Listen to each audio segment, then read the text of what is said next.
നമസ്കാരം. Raf talk ഫുട്ബോളിലേക്ക് ഏവർക്കും സ്വാഗതം. എൽ ക്ലാസിക്കോ പോരാട്ടത്തിൻ്റെ ആവേശത്തിലാണ് ലലീഗയിലെ ഫുട്ബോൾ പ്രേമികളുള്ളത്. Real Madrid versus F C Barcelona മത്സരം നാളെയാണ് നടക്കുന്നത്.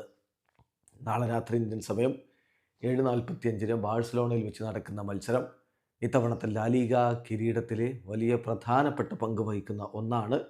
നിലവിൽ 4 പോയിൻ്റ് വ്യത്യാസമാണ് ബാഴ്സയും റയലും തമ്മിലുള്ളത്. 34 കളികളിൽ നിന്ന് 79 പോയിൻ്റ് ബാഴ്സക്കും, 34 കളിയിൽ നിന്ന് 75 പോയിൻ്റ് റയലിനുമുണ്ട്. അപ്പോൾ അതുകൊണ്ട് തന്നെ ഈ കളി റയൽ വിജയിച്ചാൽ പോയിൻ്റ് ഗ്യാപ്പ് ഒന്നായിട്ട് ചുരുങ്ങും. അതല്ല, ബാഴ്സ വിജയിച്ചാൽ കിരീടം ഏതാണ്ട് അവരുടെ കയ്യിലിരിക്കും. ഈ കളിക്ക് മുന്നോടിയായിട്ട് ഇപ്പോൾ ബാഴ്സലോണക്ക് പോസിറ്റീവായിട്ടുള്ള വാർത്തകളാണ് പുറത്തേക്ക് വന്നുകൊണ്ടിരിക്കുന്നത്.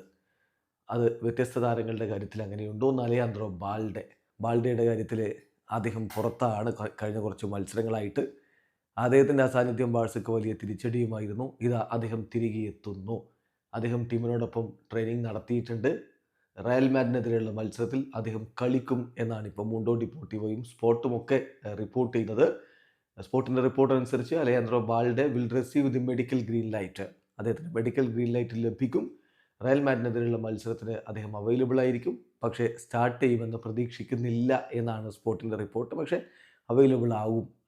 അത് തന്നെ പോസിറ്റീവായിട്ടുള്ള കാര്യമാണ്. അതോടൊപ്പം ലെവൻഡോസ്കി സൺഡേ റയലിനെതിരെ സ്റ്റാർട്ട് ചെയ്യുന്നതിന് വേണ്ടിയിട്ട് പുഷ് ചെയ്തുകൊണ്ടിരിക്കുകയാണ് എന്നുള്ള വാർത്ത കൂടി വരുന്നു. അതോടൊപ്പം മാർക്ക് കസാഡോ അദ്ദേഹത്തിൻ്റെ ഇഞ്ചുറിയിൽ നിന്ന് റിക്കവേർഡ് ആയിരിക്കുന്നു. റയൽ മാഡ്രിഡിനെതിരെ അദ്ദേഹം റെഡിയായിരിക്കും, റയലിനെ നേരിടാൻ അദ്ദേഹം റെഡിയായിരിക്കും എന്ന വാർത്ത കൂടി വരുന്നു. സോ പോസിറ്റീവായിട്ടുള്ള വാർത്തകളാണ് എഫ് സി ബാഴ്സലോണയുടെ കാര്യത്തിൽ വന്നുകൊണ്ടിരിക്കുന്നത്.